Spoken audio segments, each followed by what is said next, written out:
or we'd catch him at once. They would have to be made very much worth his while. And who could afford to do that?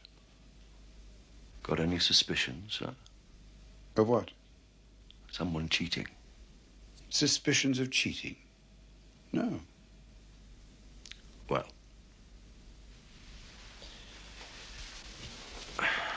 Just what did you do after you left the university press last Friday, sir? I went back to the office. I got there about 3:30. And left? About 5. You quite sure about that? Absolutely. As I understand it, the only person there that afternoon was Mr. Quinn. Then you understand wrong. I was in the syndicate building till after 5 o'clock. Another 10 Avenue. I find malt whiskey helps me think.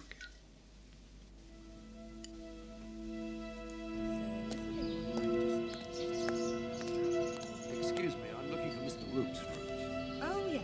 Just go through the archway, and it's the second on the right. Thanks.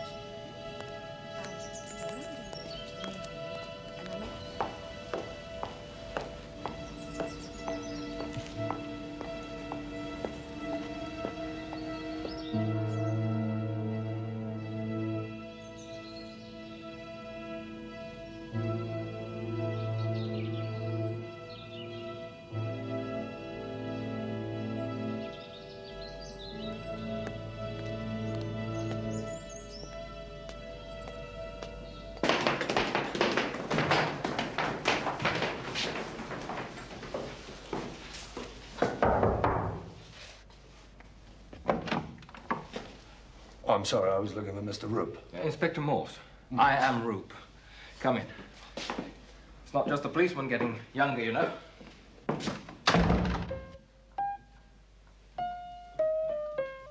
Sorry I've no beer. Oh, that's all right, sir. It's an awful business, this. Of course, I hardly knew the chap. You are sure it wasn't suicide? Oh, yes. I thought he might be, well, the suicidal type. Very lonely being deaf. Must be. Right. Well, you want to know my movements. I took the 8.5 to Paddington. Got to my publishers before they did. A new book, sir? My magnum opus, Industrial Chemistry. Roused them up a bit. Then I went to the National Portrait Gallery for illustrations, famous chemists and so on. Then I had some lunch, took the 3.7 back here. I took a taxi to the syndicate. I got there about 4:30. There's no one about, only Noakes. So I left some papers I had for Bartlett on his desk, and I came home. You didn't see anyone else there? Only Noakes. I looked in all the rooms. He did too. You didn't see Mr. Martin or Mr. Ogilvy? No. Quinn was around somewhere, we decided, but we didn't actually see him. He left a filing cabinet open.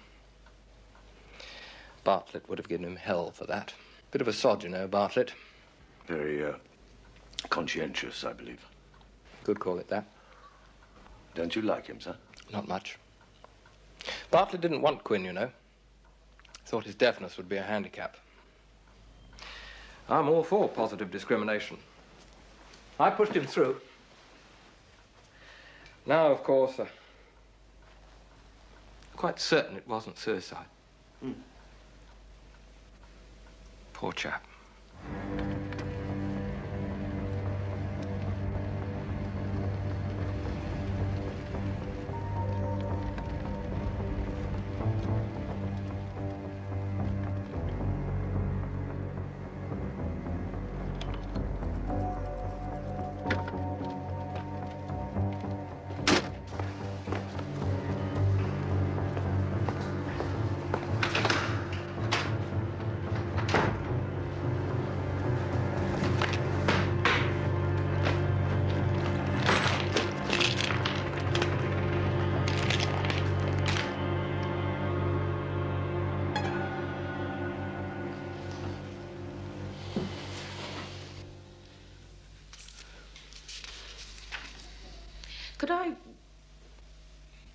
Could we leave this until Inspector Morse gets here, Sergeant?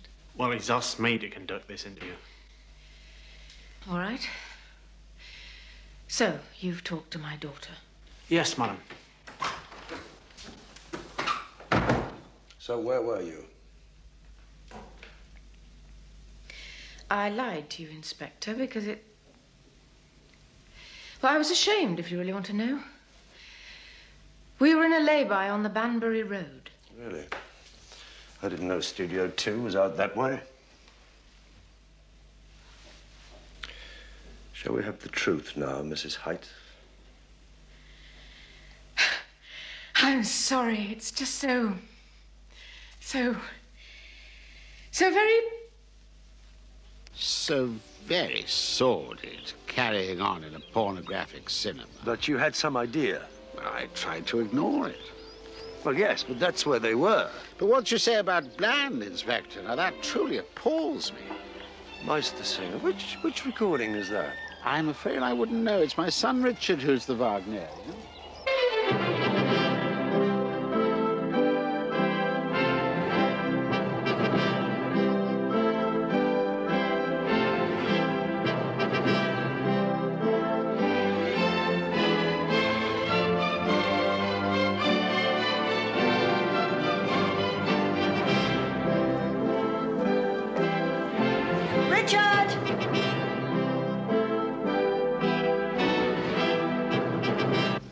There has to be someone this end, obviously.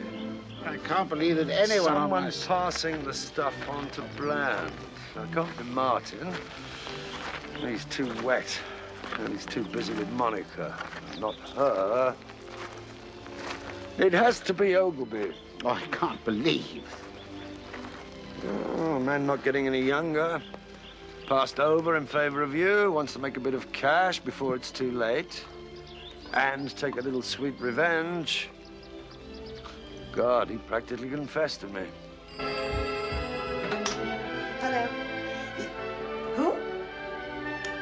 What? Oh, yes, right. I'll fetch him.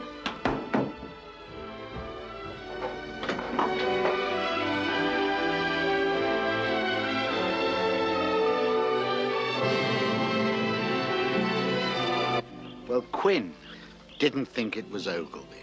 What? Excuse me. You're wanted on the telephone, Inspector. Thank you.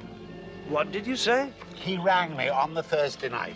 I thought he was drunk. He had some wild story, what I thought was a wild story. He accused me of selling our exams to the Sheikh of Al Jamara. Richard! I'm terribly sorry, darling, but you...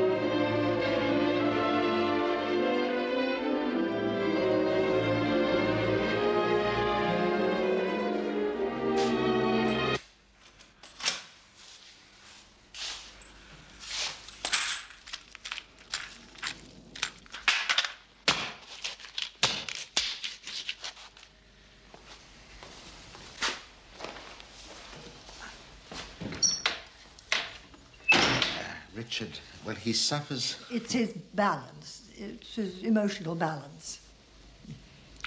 I'd better take that call. It's in the hall. Thank you. Moore's here. Oh, Liz, yes. What?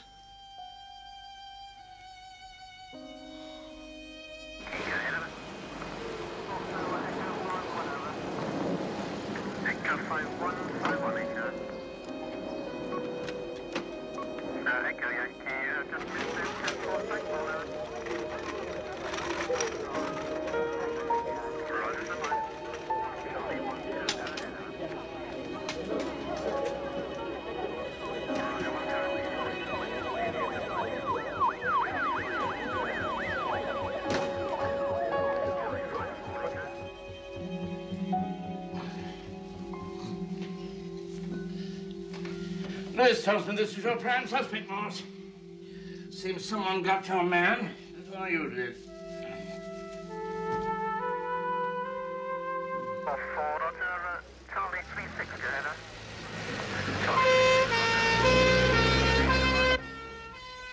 When do you think they'll let me see Monica Heights? I don't know. Not before tomorrow morning. Hell. She's in deep shock, Morse, and no bloody wonder. What was she doing here? I don't know. How did she get in? Looks like it was someone he knew. Huh? Sir. Look, I'm in shock too. Have one yourself. His heirs will forgive you. No, thanks.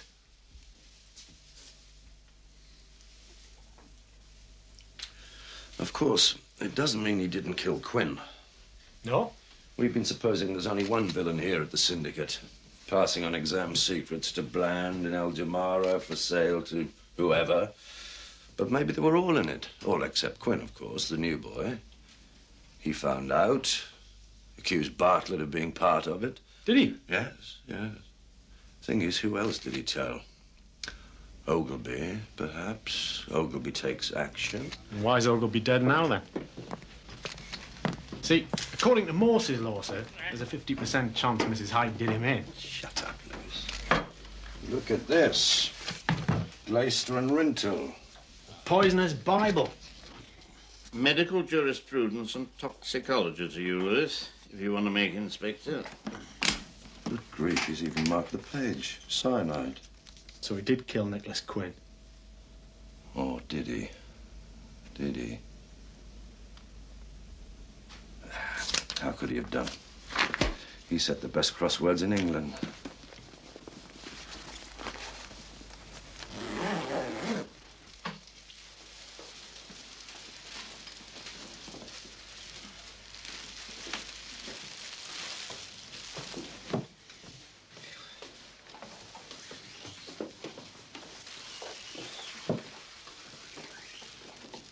I emptied his pockets for you, Morse, knowing your sensitivity.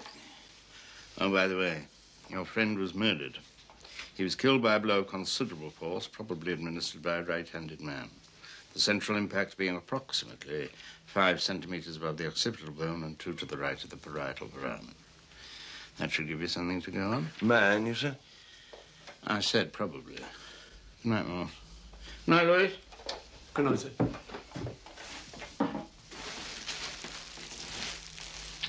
This lot's not much help. Hey, look at this, sir. That's Quinn's cinema ticket. Why on earth should he want to draw that? If it is his ticket, what was the number? 93550. I don't understand. No human action happens by pure chance, unconnected with other happenings. And none is incapable of explanation. Dr. Hans Gross, Professor of Criminology, University of Prague. All right, so you know my favorite quotations. Now, how about some explanation? And you're absolutely 2 murders and a very nasty case of bribery and corruption. Isn't there anything we could... That's the end of the syndicate. You had a party, I understand, for the Sheikh of Al-Jamara. What? Oh, yes. Al-Jamara was our pride and joy. Was there anything at that party, anything at all, which now strikes you as relevant? No, I don't think so. Except, now I come to think of it, I did see Quinn and Ogilvy leaving together. You realize, if you tell me this before, Ogilvy might still be alive. You didn't ask me. I didn't know. You should have told me of your suspicions. I tried to. You didn't want to hear. I've no alibi, whatever. I didn't even dine in hall. I worked on proofs all evening and had an Indian meal at about 11 o'clock. Sorry. No trouble, sir. Not to me.